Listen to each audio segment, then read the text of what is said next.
All right, welcome to episode 90B of the Zenspath 4-Button Podcast. I'm your host, Jeremy Powers, and joining me once again is our lovely, maybe digital, we haven't proven it yet, friend, Chris.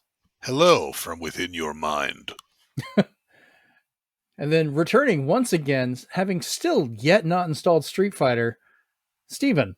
Yes, I still have it right here. Sealed and unplayed. Much shame, much shame. Hopefully we'll get to play that soon. That way the three of us can give that a try between PlayStation, Xbox, and PC. I already have schematics of how to make most of the Nintendo characters, so I'm all set. It's a good thing, too, because there's more than one avatar slot, so I think you can have, at least 5. Oh, God, I need to make another one just to try it out. So this is going to be kind of an extra oddball episode, hopefully not as long as the last one. That was meant to be a short episode, but Chris and I like to talk, and it ended up being 2 hours. We had fun, but good Lord. It's E3-ish season. We had a lot to talk about. Yeah, and a lot of opinions. Probably have more, but we're going to try and lighten it up. But a lot of this now that Steven is joining us again, because you were on a lovely vacation, we're going to kind of cover some of the stuff with your opinions to catch up on what's going on. Yeah. And then we're going to dive into a big question that we have this week, or the big question, not a big question. But to start us off, Steven, what have you been up to? Other than going on vacation and giving myself a delightful sinus infection, that's why I sound more baritone than usual.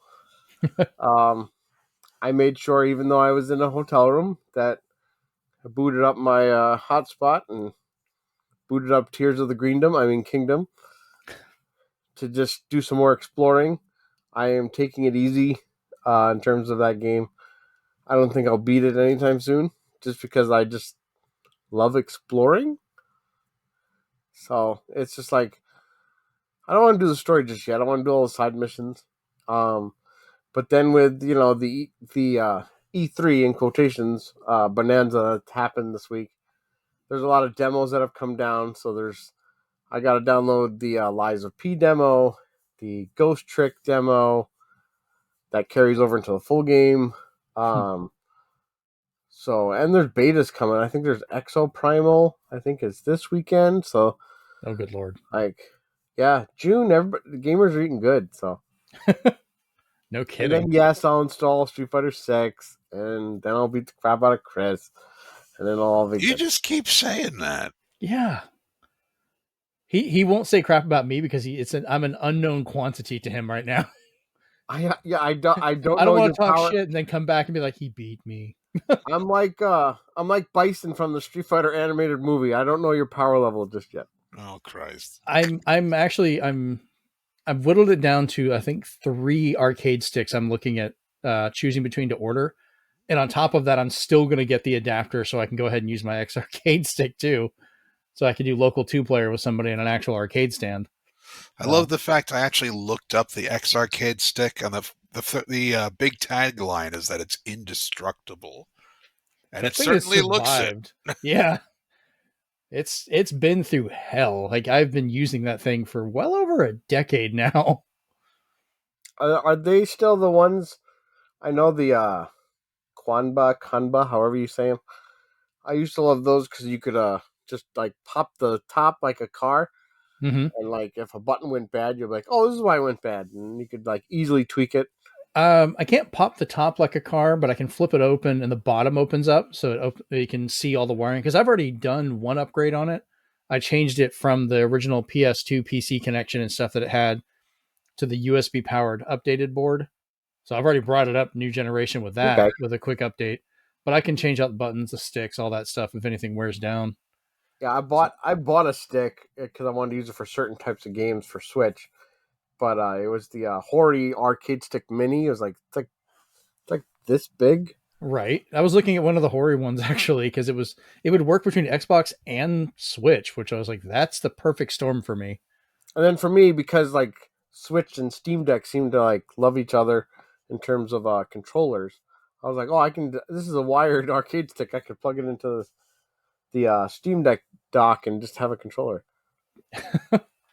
If I get an arcade stick, I should make a 3D printable dock for my Steam Deck just to set it on there, plug it in, and just have it like a little mini arcade.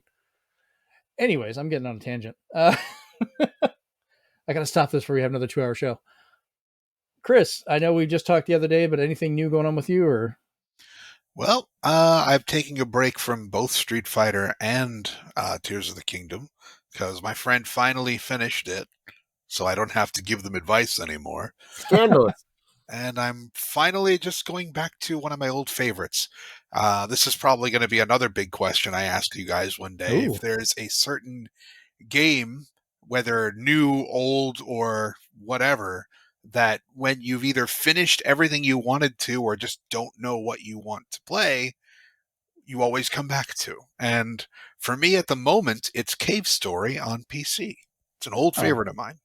I have an answer for that, but I will save it for the question. That's a good one. We need to remember to type that one up. If you want to throw it in the notes, we'll do it.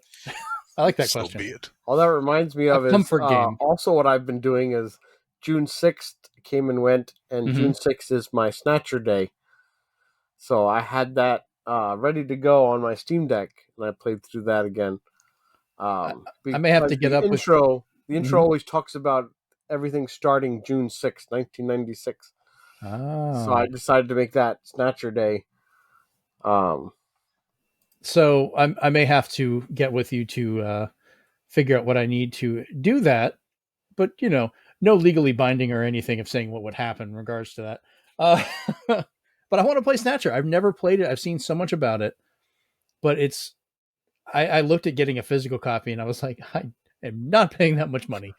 Yeah. Holy crap. It's one of those that people look at me with, like, I don't know, daggers in their eyes, because I'm just like, Hideo Kojima was a good storyteller. Oh, how dare you. But then he made Metal Gear. So it's like, okay. Oh, now, okay, come on. I'm sorry. That's fine. Phantom Ground Zeroes made me mad with that Snatcher additional mission that you could play, and I was like, don't you dare play with my heart. He's already said he will not make a sequel because he's like, somebody else can write it. And I was like, that's because you don't know what to do with it. Well, let's be honest. You've played through it. There's not much else that can... I don't believe in forcing sequels on games that are good by themselves. Sometimes one and done is the best. Like, if you're a complete story, stay that way. Yeah, I've never played this one, so I don't know, but they rang Mega Man X through the ringer for so long that it no longer makes any sense. You could have just said they rang Mega Man through the ringer, and any of them would have counted. Be it that's true. I'm still any hoping of the normal for Mega Mans, Mega Man X, Mega Man Battle Network. But now you have Mega Man X Dive, Chris. You can play offline and unlock costumes. Yeah, I already have people that are bothering me about that as we speak. So, I mean, in regards to preservation, I'm at least glad they're doing that. I'm not sure what it's about, but hey, at least it's not going to go away with the mobile version. So hey, why not? We will see. I'll probably give it a try. Okay. And other than playing Street Fighter with you, I got back into Minecraft again because some of the new updates came up, and I actually run a Minecraft server, which I hear people, complain about it all the time. Yes, it is normal Minecraft. It's not Java. It's not modded. I actually just enjoy playing Minecraft. So that's what I pay for the server for. But we have, we can play between the Switch, the Xbox, PC, mobile, PlayStation, all that stuff can all play together on there. So if you ever want to join me in that world, because we've been keeping it consistently, building maps and other stuff, we just like exploring all the new updates. But that's been a lot of fun. You're not going to explode our houses with a creeper? No, the creepers will do it themselves. As long as you need to build a huge dome to keep them out. If you need to actually see the stuff we have, like we have a giant map room we've been strategically building. I'm building an entire train system going everywhere between our bases. We've got fortresses we built in the Nether that have got another train system going between those for fast travel. And this is just what me and my friend Brent have been doing just for the two of us. That's pretty cool. But it's always on there. So if you join into it, you can just sign in whenever you want and do your own thing. So nice. And I'm almost done with Tears of the Kingdom. Like I'm still doing a bunch of the side missions, but story-wise, I think I'm getting towards the end. So I think I'm going to make the push, and hopefully by the next episode, I may have actually finished the game finally, at least the story part. And we Which, still can't talk about it until Steve finishes. yeah, I'm not going to spoil it. Promise. Have you seen that people are making music now? I did. It's pretty cool. They have to edit together clips of it for the actual tune, but I'm Well, yeah, impressed. somebody did the beginning of Megalovania, and then Chris rolled his eyes in the back of his head like a zombie. I saw one today where they were doing the Lon Lon Ranch music, and they had to clip together like 3 videos to do it, but it was really cool. Like, so it is impressive. I'll give it that. yes. I did see they were doing logic gates. Like someone's already made a basic calculator with it. Yeah, people are making computers. Yeah, they were making and or nor and zor uh, relay logic basically for for electronics. I have to work with those for how you do ICs and just electrical circuitry. That is so insane. And they were doing such a cool job with it using lights and mirrors to set it up for the different ones. And I'm like, okay, that's I don't know how complicated you can get. We're not talking like Minecraft level where you could build up crazy things, but it's still impressive to do it. So, all right, well, we're going to jump into the news, but this week, as we said, we're kind of reviewing what we went through to get Steven's opinion on stuff that we went through. So, Steven, I'm going to let you kind of choose which one you want to talk about first, or if there's any particular updates, Chris, that you've got, we can talk about those as well. And Steven's like just looking like you didn't say you were going to do this. Overall with the announcement we've had, we've gotten both sides of the VR, AR and VR headsets. Both ones that you're like, oh, cool, they're making a stronger version of the Quest, and then it's like, oh, great, Apple's making a headset. Look, Apple will never be good enough because they don't have Power Wash Simulator. I will be playing that on VR so happily. You can buy a Quest 3 for it and still have money left over than if you bought their stand for their TV. You can buy a Quest 2 and a Quest 3 if you really felt like it. I don't know why, but you could. I just don't understand how, and maybe a PlayStation guy has to give me some softball response, but oh boy, for the Quest to be like, yeah, all the games work, and then PlayStation's just like, sorry, the old games don't work without an update. At least the update is a possibility. But if it didn't work at all, it's not even a guarantee. No, they don't work at all. They said that no PlayStation VR game works on a PlayStation VR 2. They are incompatible. So if you spend $600 for a PlayStation VR 2, you then have to turn around and buy brand new games because only the current listings will work. Because a few companies have offered kind of like the PS4, PS5 upgrade. They're offering, if you own this game, we've now made it so you can download the PSVR 2 version. Oh, that's something at least. So, like, it's a very small amount. It's like probably the same amount of people who are going to buy Apple's headset. That it was just like, these games you can play on VR2 through a download. No physical. So unless the physical offers you the upgrade. So I'm looking at the list of that because that was one of the biggest things stopping me. I'm like, I'm not going to spend that much money to give up what I already have as a pretty healthy size PlayStation VR collection. Because I did get into that. Like I played it a lot, bought physical and digital copies. So The Walking Dead Saints and Sinners is getting an update, but I already ended up buying that on my Quest, so I could just play that on there. Puzzling Places, which is just kind of a basic puzzle game. Song in the Smoke Rekindled, Synth Riders Remastered Edition, NFL Pro Era, Gran Turismo 7. That doesn't even really count because that's got a PS5 version. Resident Evil Village has gotten an update. After the Fall, No Man's Sky, which that also got a PlayStation 5 version. So you're not upgrading it, you're just playing the PS5 version. Pistol Whip, Zenith the Last City, The Light Brigade, Hello Neighbor, Cave Digger 2, Job Simulator. That's a funny one. Vacation Simulator. So they got a pretty good list here going, but okay. Swordsman VR, Tale of Onogoro, and Star Tenders. So that's not the only exactly games. not exactly the cream of the crop with only a few gems in there. Yeah, most of those have either already gone to other VR sets or it's just a matter of Like I didn't get the regular VR until they were like packaging it with Doom, and they dropped 150 off of it. So I got the original release of it, which still works fine, but it had a weird issue where you couldn't do HDR. So, yeah. but you can still play PSVR on PS5. So just use a regular VR headset.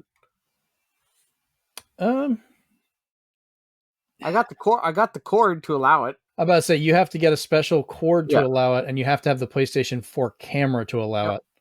Yeah. So I had I've all that, and I was just like, "Don't screw me over, Sony." And they're like, "Get this cable." I was like, "All right, I'll put in my request for the cable." yeah, I'd still it's like the bare minimum of allowing backwards compatibility, but the fact that that headset does not work with anything previous without being a separate download still kills it for me. Like it's just a lot of money to get because most of these games on this list aren't that spectacular. Like they're not worth that much money to upgrade. So I don't know. All right. Other than that, Mm-hmm. seeing Sonic Superstars, I was really excited. I got even more excited when they said no more Green Hill Zone. All the old zones, it's gonna be all new levels, and I'm like, okay, this is starting to feel a little bit like, what do you call it? New Super Mario World U, or whatever you want to call it, depending on what system you played it on.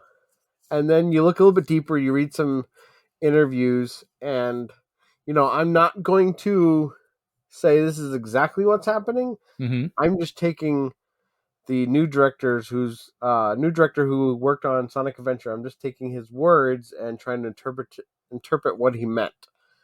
That he had a meeting with the Sonic Mania team. They were like, "We'd gladly work on a sequel. Here's all our ideas," and he's just like, "We probably won't go that route right now." And then he called up his old boys at Arzest, which worked on Balan Wonderworld. You can either take it or leave it, depending on if you think Yuji Naka threw the wrench in there or if Arzest did it. Don't know.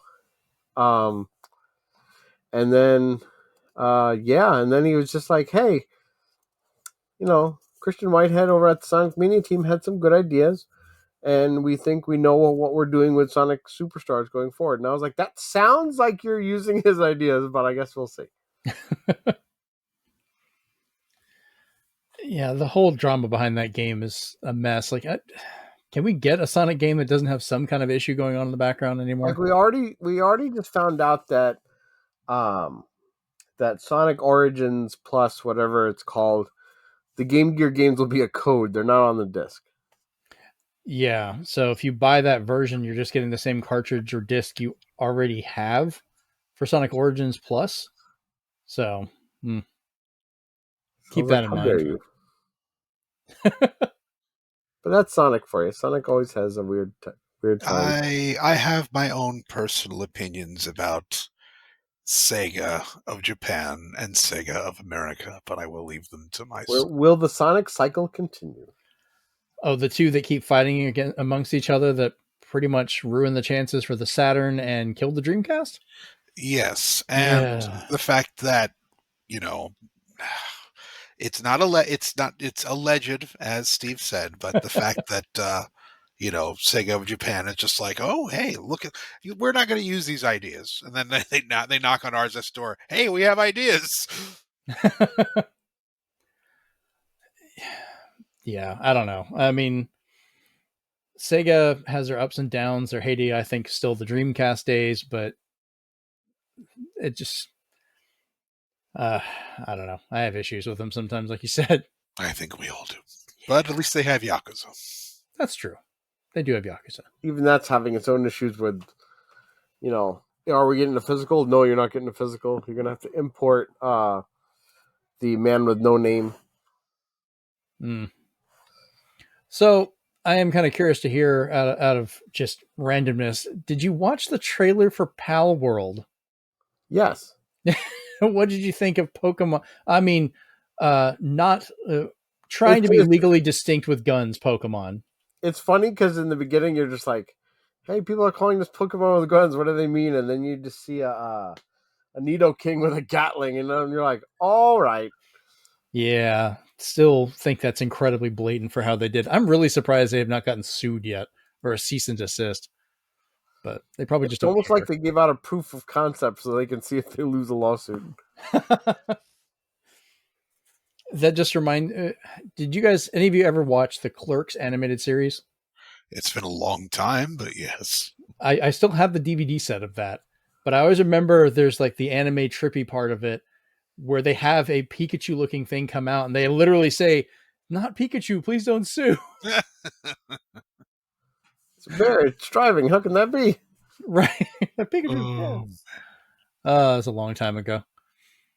All right. So not really much else from the Summer Game Fest on that one. Um, Side note on the Friday the 13th, I actually saw the Switch copy for sale at GameStop earlier today. And I was kind of debating. It's like, it wasn't that much. I thought about getting it just to see, but I was like, will that cartridge just stop working when this ends?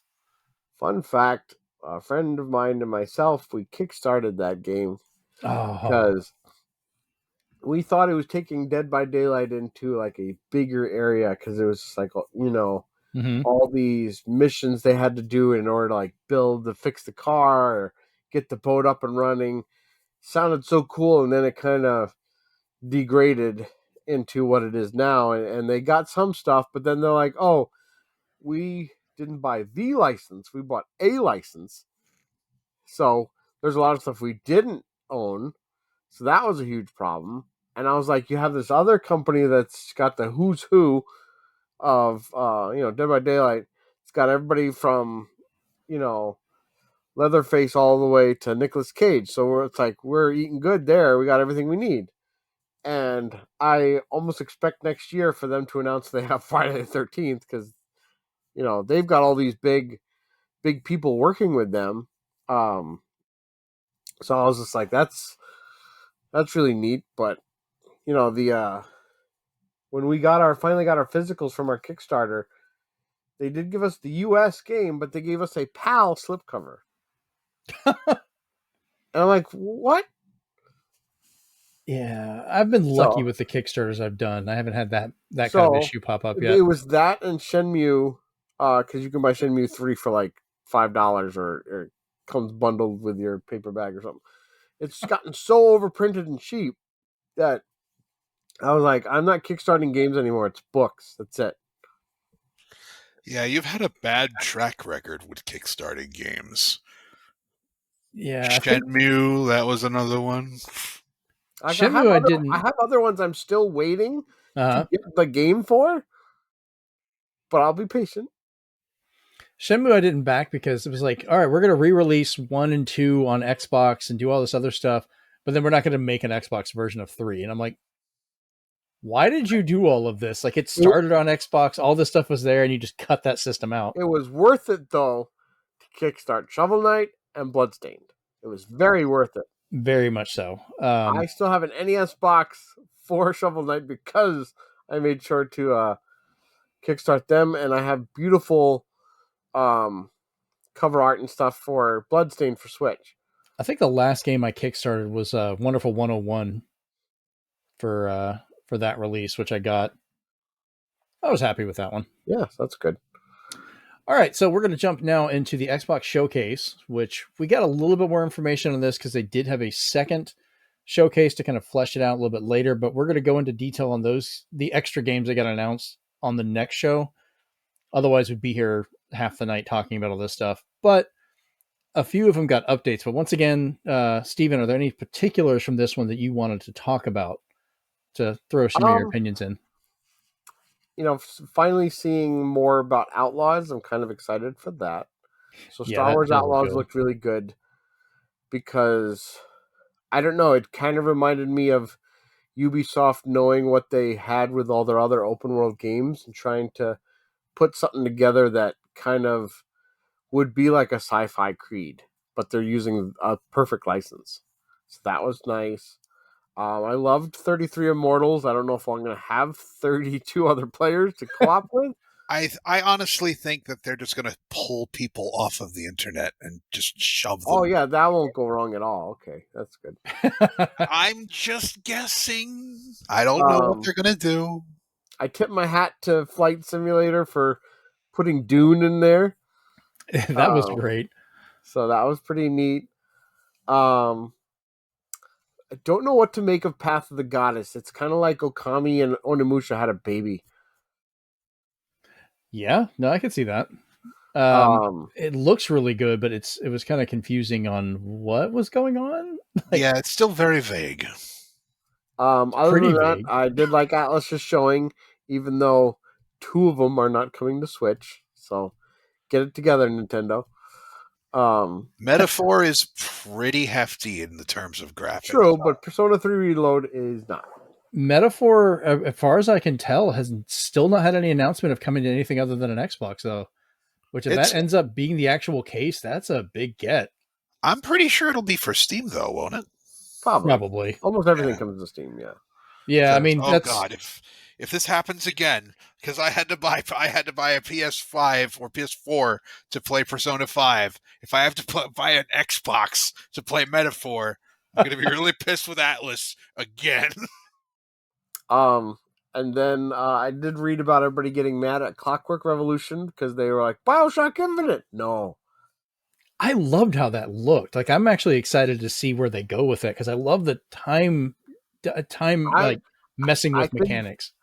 one of the biggest surprises that I was really excited for was the Sea of Thieves Monk Island DLC. I am going to play the crap out of that.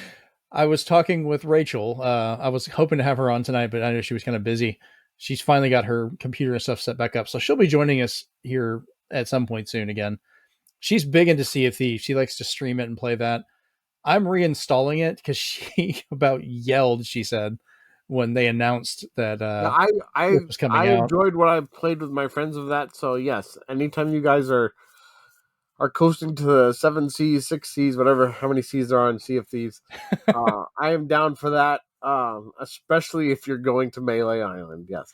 Oh yeah, Hell, I'll learn how to play that game for that. Just from Monkey Island. I'm just so happy. Just seeing that trailer brought such a smile to my face. I was like, Every that. little reference I was like, everywhere. whoever thought of that needs to be promoted. Like that was brilliant. Yeah, I find it funny. Like they had everyone was like, "Oh, the biggest combination they could do was when they did something with Pirates of the Caribbean," and it wasn't even a blip on my radar. I didn't even bother Yeah. reinstalling the game. I was like, "All right, that's This whatever." this is all the voice actors from the last game. Like they're all there. It's like okay. Yeah, it's just this is the perfect combination for me. This is exactly what got me to go like, "Nope, I'm back in. I'm doing this." So I'm expanding my Not memory on my Xbox not again. sold on Fable yet because just seeing IT Crowd Giant just go after your character, I'm like that's not enough yet. I need more. I need to be able to play as Richard Ayoyade. I don't think that's going to happen. He's too busy with his veg. At least we can punt chicken, so we're good. Yes, that between that and then as they said the first time on a Microsoft thing being able to put wanker in there was great. I love her reaction. It was like wanker, and she just stops and turns around like, "What did you Excuse just me? call me?" Like I don't know what it was, but I enjoyed Fable 3 so much I beat it 7 times. Wow. Because I was like, first I'm gonna get drunk, then I'm gonna have no children, then I'm gonna have tons of children. I was like, I'm always gonna do something different. So like Fable 1 I really enjoyed. I played that on Xbox and on PC. And then I thought Fable 2 had the better story for single player. Fable 3 I always felt had better multiplayer because they fixed a lot of it. I always felt Fable 3 kind of tweaked and streamlined enough that it was very easy for me to not, even though I own them, for me to Mm-hmm. just pick up 3 and not really know too much of the gameplay of the first two, and then just get in and enjoy it. And I was hooked. Well, side note, fun little bit for Fable 3. I managed to find a Chinese copy of the game on 360, and you can play it in a US Series X. I put it in there and it just recognizes what it is and downloaded the US version of Fable 3. And I was like, okay, well, I was hoping to get, I don't know how different it was. Maybe it's just the box, but the box is kind of neat because the whole thing's in Chinese. I stumbled across it on one of my trips and was just like, this is so weird. I need to get it. That's So pretty cool. yeah, fun little, just quirky thing to get. So I'm kind of hoping Fable will have a co-op again of some sort, because I think that would be a nice little bit. Then we can Yeah, I explore it need that. together. I also, speaking of Fable, where you can do whatever you want almost. Hmm. I'm definitely set asiding more time because, yeah, they just did a little bit of it and then they did some extra. But I want to do a deep dive into Starfield because I loved it from the first trailer. Because I was like, this looks like Mass Effect and No Man's Sky was like, let's make something big.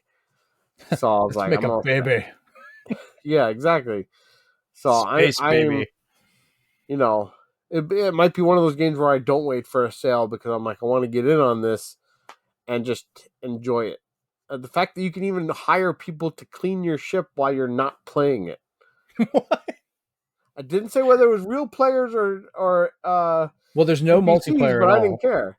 Yeah, there's no multiplayer or Yeah, co-op or so anything. It's strictly even single better, player. NPCs can, fix my ship.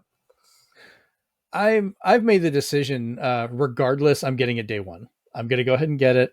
My only question is, do I want to get a physical copy, because I usually like to get that, or do I want to go ahead and get digital, because then I can play it between my Series S, my Series X, and PC, because they did say it's going to be a cross buy.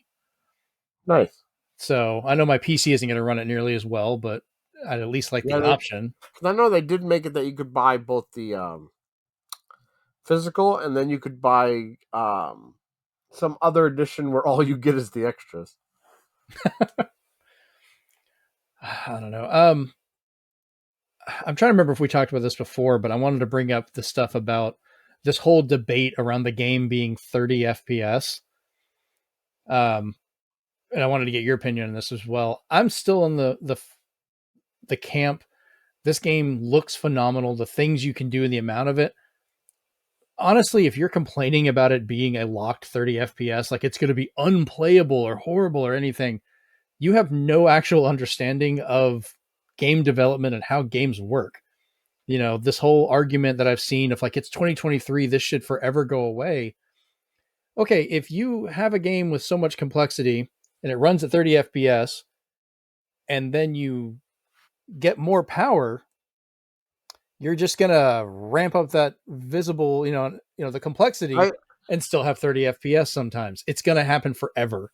That's fine. I try to tell people like a couple things and trying to compare it to like other forms of media Uh huh.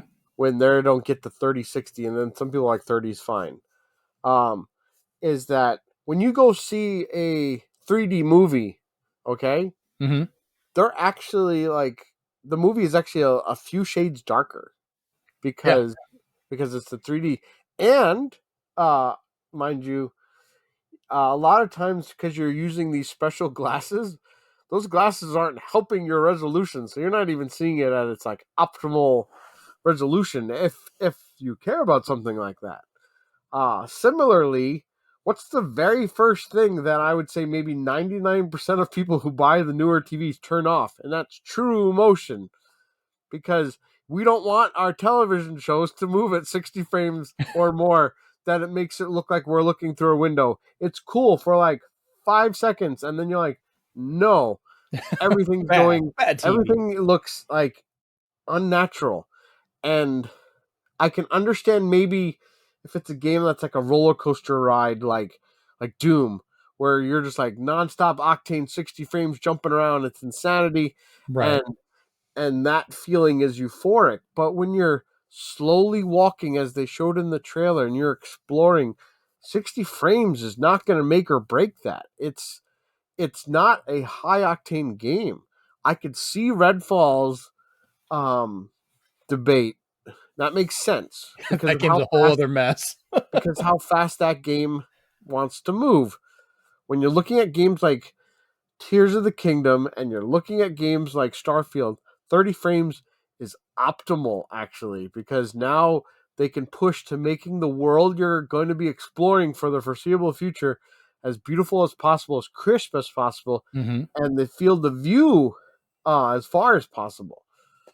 So it's just like, take a look around. Not everything is going to be like silky smooth, and that's how a lot of people like it. So, I know that either they have a PC owner friend or brother that likes to tout the glorious PC Master Race as being all, I can do 120 FPS if I overclock this. I'm like, well, good for you. I kind of wonder on this because when people have stopped and looked at it, graphically, I don't think that's what's holding it back from being 60. I don't think it's the GPU stuff at all because they're running it, in 4K or 1440 if it's the Series S, just fine. What's limiting it and what seems to be the issue is the CPU because they're doing so many things that that'll bog it down. But like you need that nitty gritty of, it's like Skyrim. How many things were around Skyrim you could just pick up and mess with? They were everywhere. And Like this is I supposed to be even worse. I'm sorry if I want what uh Gollum and Redfall do not have. I want stability. Yeah. I mean, because they said they had the game running at 60, but it would not always stay stable. So they went ahead and decided to keep it at a locked 30. And I'm hoping it is actually just locked 30 FPS and then just make it as visually stunning and everything that you can do with all the AI and everything running. And the other example or the complaint I've seen is people comparing it to like Spider-Man or Miles Morales because they're like, well, that can run in 4K and it's, running at 60 FPS with ray tracing. And I was like, yeah, it is doing that, which is great.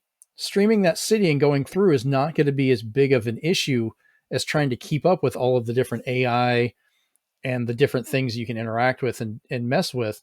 Because when you're swinging through the city, you're only really dealing with the city. The people are on paths, they're not doing their own things all the time or randomly changing stuff. There's not as much AI is going on Yeah, as you'd really expect. it looks like a living world, but it's a facade. It's not a living world. There's certain things that once you land there, they're programmed to say stuff. But it's not Yeah. like if you follow that person around, they're going to go home or go to work like Starfield's doing, where everybody has a purpose. And a lot of them are just standing around. They don't even always walk around that much. But like I'll also notice like when you're swinging through the city, you'll see the thing of birds and that whole flock will go and you'll see them at a hard angle just turn and go. They're not even flying like normal birds because they're on a path, which is fine. That game still looks and operates beautifully, But you but got to it's not remember, the Call of same Duty thing. Ghosts had some next gen fish physics. They'll react, and they showed Mario It 64. was, That yeah, was it great. wasn't even as good as Mario 64. So I was like, take a step back and stop lying. I mean, okay, Red Dead Redemption 2 was 30 FPS for a lot of stuff. People played the living crap out of that, still play it, and it took another generation before they got to 60 for some of that. And I'm sure whatever the successor to the Series X is will probably run this game at 60 just like they can upgrade stuff now. But I don't think it's going to be an issue, but I just wanted to bring it up because people have been just melting down about it. Yeah, it's odd. It's mostly people melting down are either um the are trying to create that debate, and I know they won't like their names, but it's either like you have the X Bros and you have the Sony ponies, and you have what I Yeah. like to call the Nintendo toddlers. But I um, haven't heard that one. Oh my you have God. to go to pretty crappy lengths though to kind of be labeled as those, and uh, Twitter's already a dumpster fire. So these X Bros or Sony ponies as I would call them are fuel to that fire. A lot of them are just saying stuff to create fire, to create more people getting angry, and Right. to try to win an argument that doesn't need to be won. Just enjoy the game. Who cares that somebody's just like, oh, well, my Spider-Man's going to be 60. Okay, you're going to be done with your game in a weekend. You know, Starfield's huge. The fact that they had the guy walking on a planet and like, see that moon, you can go there too. And there's not just five, there's not just eight, there's 1,000 planets. Whether they're procedurally generated, whether they're drawn by AI art, whether they're just flatlands with one NPC, there's still 1,000 of them. Yep. And like I So said, people that have like these big gaming PCs that are like, oh, I'm going to run it at 60. I'm like, cool, you can have a 4090 in that thing if your CPU is not up to the snuff of what it needs, that might still be your limiter. You may still not hit that 60.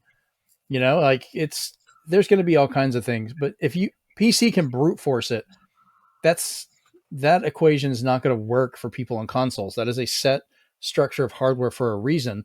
And there's a reason it was only $500, not $3,000 just for the card, not counting the computer you had to buy. That's, you know, Like well, there was I people can, out there with nefarious switches that overclocked Tears of the Kingdom to be 60, and they're like, "Oh, it's so much better."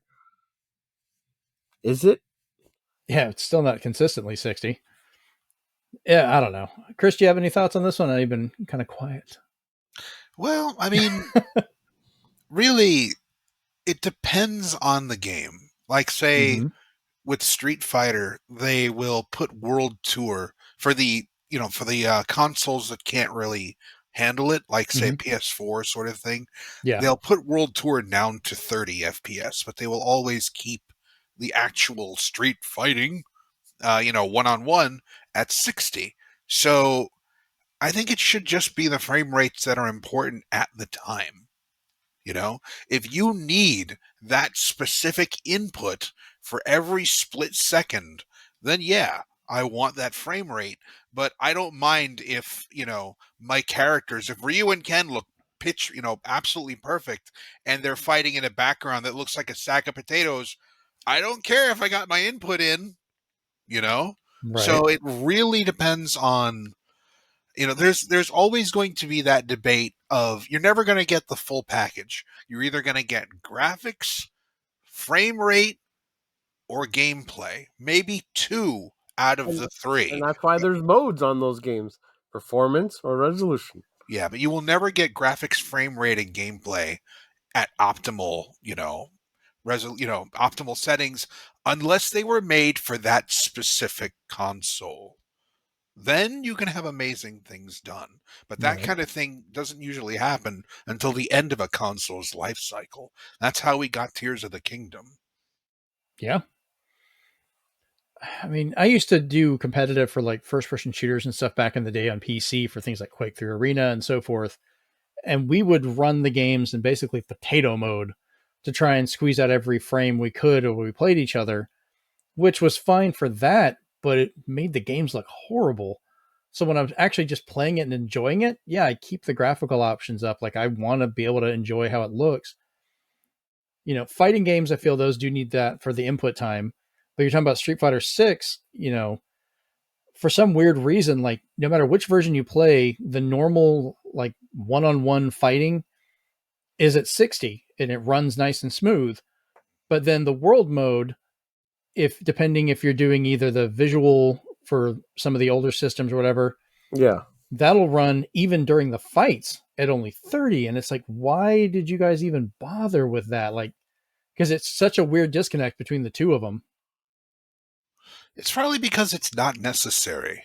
You're just walking around the world, and they have to keep adding these new characters that are you can interact with, and they interact with you.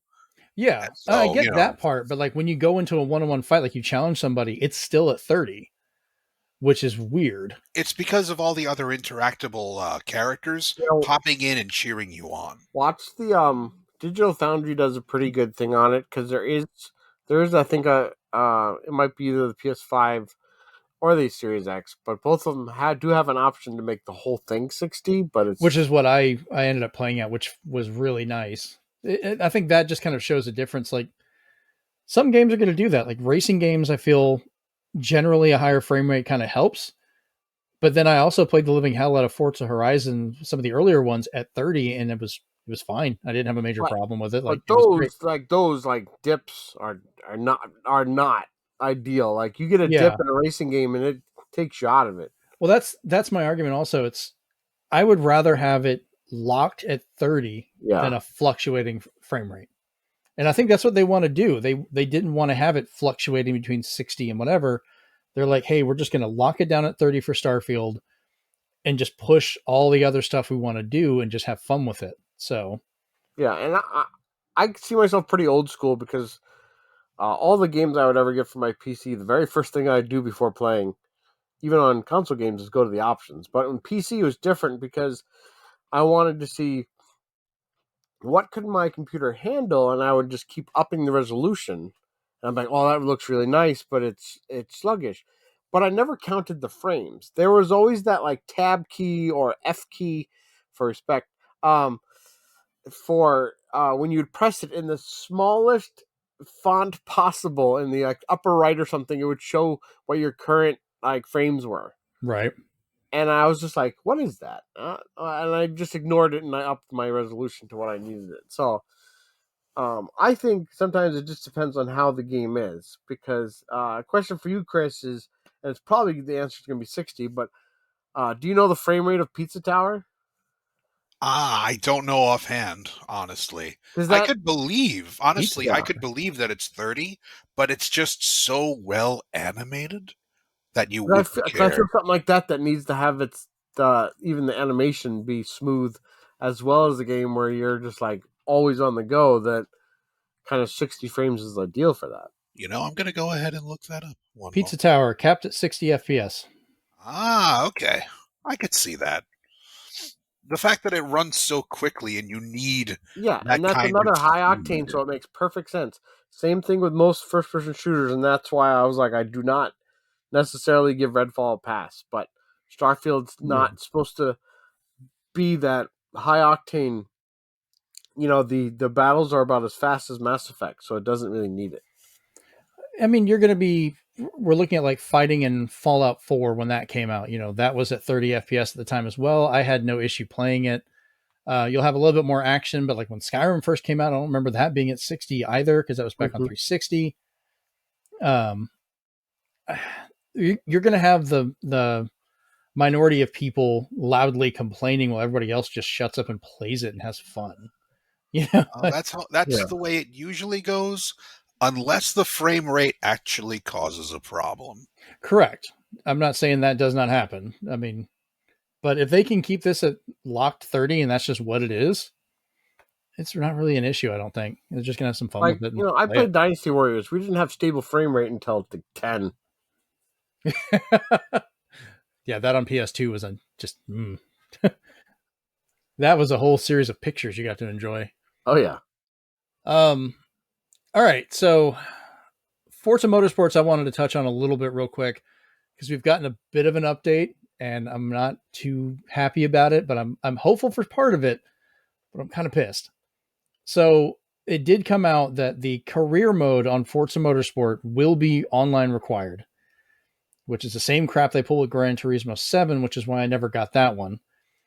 Now, the only thing that might be a helpful issue, I know Gran Turismo 7, if you lose your internet connection, the game is basically unplayable. You have pretty much a demo you can play with a couple of courses and some of the cars. You can't even use the cars you paid for. So it's without online, it's useless. Oh, So that's that's terrible. yeah, that's why I never bothered getting it. I was like, all right, I'm out. Forza apparently free play is still going to work. If that still has the cars, you can go to the tracks, enjoy it, and do whatever. That's at least something. But I want to see what it is. But I'm still not feeling happy about the fact the career is locked to online only. Because if I am traveling and like I take my Series S with me or something, I'm not gonna be able to play this because hotel internet sucks. Like you can't keep anything consistent. Yep. So that's not gonna work out. And I hope that's not the case. I don't want to break the run of every Forza game I've gotten, but if that's what they're gonna push, what's the point in getting it? Eventually it'll be a useless disc. So not a good update on that. We'll have to see what happens. All right. Did you guys have any other games you wanted to talk about for the Xbox stuff, or do you want to move on to the big question this week? I think we're about ready for the big question. Okay. Um, so what was it? Chris, this is one that you came up with that I actually really liked, and we were kind of talking about it. So the question we have this week is: what games or genres did you never think you would enjoy until a friend insisted you try them? So, Chris, since you were the one that came up with this question, we're going to let you go first. All right. Well, I've always been very picky about RPGs and JRPGs. Hmm. Some of them hit me immediately. Some of them I just can't even start. And a friend of mine actually got me into the Wild Arms trilogy. Or no, quintology, that's right. And I just thought it was weird. It just looked like just your standard Wild West thing. And I've told this story to others before. I don't know if Steve or another friend was around when this happened, but someone blew the ending for the first game for me Oh while I was no. asking them. And this was the clerk at GameStop. He's like, "Oh, you don't want to buy this. The heroes of bloody bloody bloody blah." And I'm like, "Dude, all right, I'll put it back on the shelf then." But it turned out Jesus. to be so much more than I expected. It was sci-fi, it was world creation, there were aliens. It was just this whole mess of stuff that I just would not have realized. So I played Wild Arms 1 through 5, and for Mhm. the most part I enjoyed every single one. Nice. So for me, the series that I never really played that much because I would look at it and I just thought it was like Sega doing a knockoff Grand Theft Auto or something. Like it didn't really make sense for it, but this would be the Yakuza series. And then, my friend Michael, the one that we're going to be playing Street Fighter with, and you get to meet his Zangief there, Steven. Also, Okay. don't jump. Don't jump. Um, he kept insisting, like, dude, you've got to play these. They're hilarious. And I was like, it doesn't look like something I would want to play because it felt like just kind of a knock, like I said, knockoff GTA. And I was very wrong about that. But how he sold me on this and got me to start playing it is he broke down and showed me it was part of Yakuza Kiwami 2, where you just straight up cold cock and punch a tiger in the face. And they make it the most dramatic and serious moment, like you're going in to just punch some dude, but you're just cold cocking this tiger and just knocks it out. And I'm like, what in the hell did I just see? He's That's like, one of I those had things, to yeah. say what? It's one of those things you can't really explain. No. It is a Yakuza moment. He made me sit down. I went by his house and he's like, you need to at least see this. And he sat me down and he was going through the thing and I was like, well, it looks pretty good. And then just seeing that whole scene where he punches it, I'm just like, we're gonna go to the store now. And I went and bought like half the series right there. Nice. I was like, let's just. He's like, these are the good ones to start with. I think it was like Kiwami or Yakuza Zero or something like that. Like he helped me find one to start with, and I've been playing through them since. But Very fun. and he was also showing me some of the weird side missions and stuff, and he was showing those before. The tiger's what cinched the deal. I was like, what? But like weird costumes he's dressing in, and like the absurdity of some of the missions, like they are so much funnier than I ever gave them credit for. Like they don't take themselves all that seriously. They can, but there's such a level of comedic genius in these games that I never expected to be in there. So I'm thankful Michael actually showed me these. So, all right, Chris, or I'm sorry, Steven, do you have an answer? You can ask Chris again. No, he's got two of them. Power wash. You guys convinced me to get Power Wash. So I mean, But yeah, Steve, did anything come to mind? So my cross to bear is I collect a lot of games, so it is hard for somebody, and I challenge my friends to always do that. Like if you ever find a game you think I that you insist I try, go for it. Make sure I don't have it first, stuff like that. Um, but looking back, I don't necessarily have ones that a friend insisted I try them, but there's at least, I want to say, a trio of games that I've always had an aversion to the basic principle of them, but when I played them, I got addicted. So, what will come apparent, especially in future episodes, is I hate mech games. oh no. I do not like being in just some giant thing lumbering around, and there's always just a UI that's either overly complicated, it's too slow. Boy, do I have the Xbox game to suggest to you. It's like the RoboCop in molasses, so it's even worse.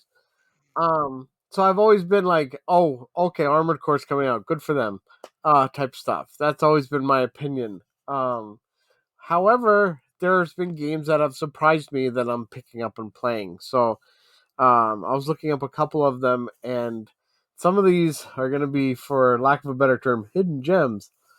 So, but if we wanted to go way back, we got PS2. We had a game called Steambot Chronicles.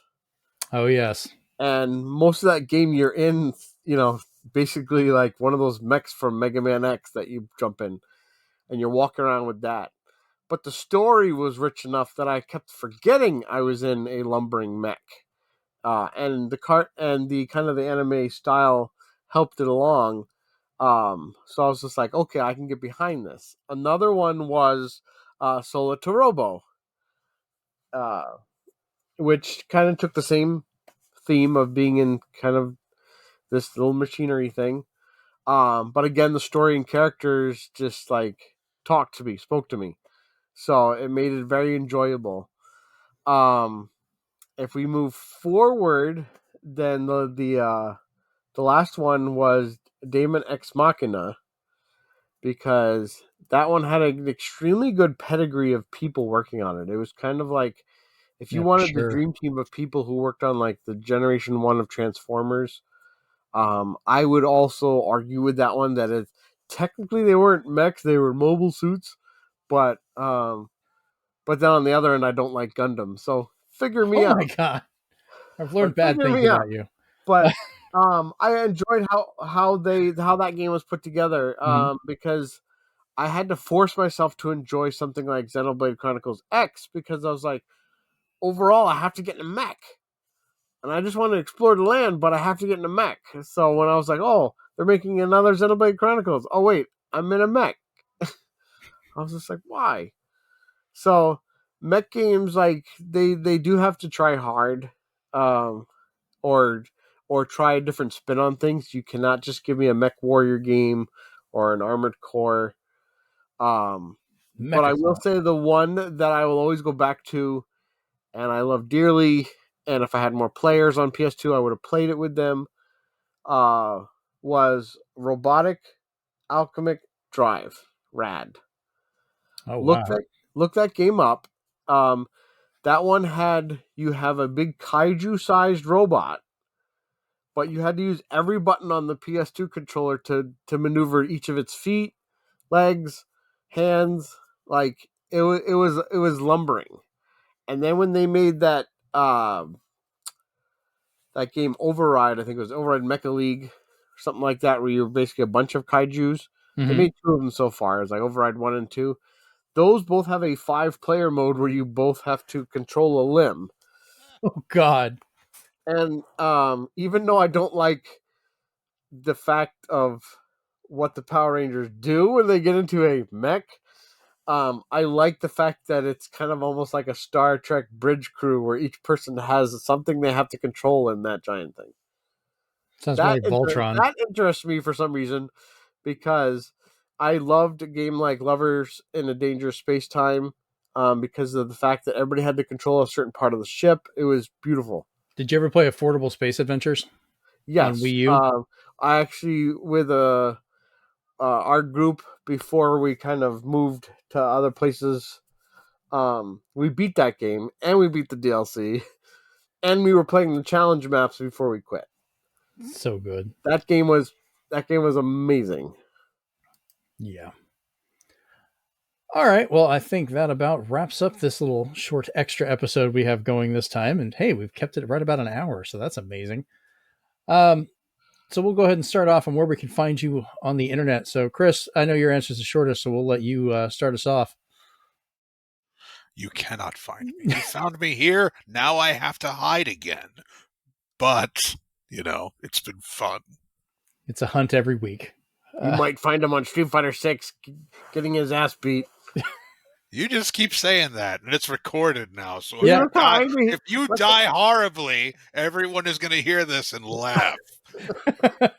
Look how red your face is getting. You look like your character. God. Oh, Stephen, where can we find you on the internet?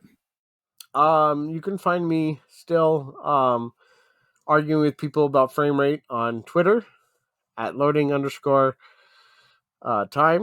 Other than that, you can find me nursing this sinus infection to get rid of it. All right. And I've been your host, Jeremy Powers. You can find me at Zenspath over on Twitter. You can't find me at Zenspath Pod because Twitter still won't get off their ass and give it back to me. You can find me over on Blue Sky if you've got access to that for at zenspath.com. So I managed to actually get the web address for us as my title on there. If you're watching this podcast, hopefully there is actually video this time. We've had 2 episodes in a row where it hasn't worked correctly. Otherwise, you're looking at a picture. But you can hear this podcast MP3 format over at Apple Podcasts, Spotify, anywhere you download your podcasts at.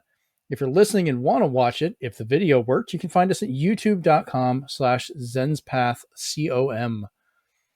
And then also find us over at bit.ly/Zenspath Discord to talk to us on there. All right, it's been episode 90B of the Zenspath 4-Button Podcast, and we're out. Peace. This podcast runs at 30 frames per second. Oh, Lord.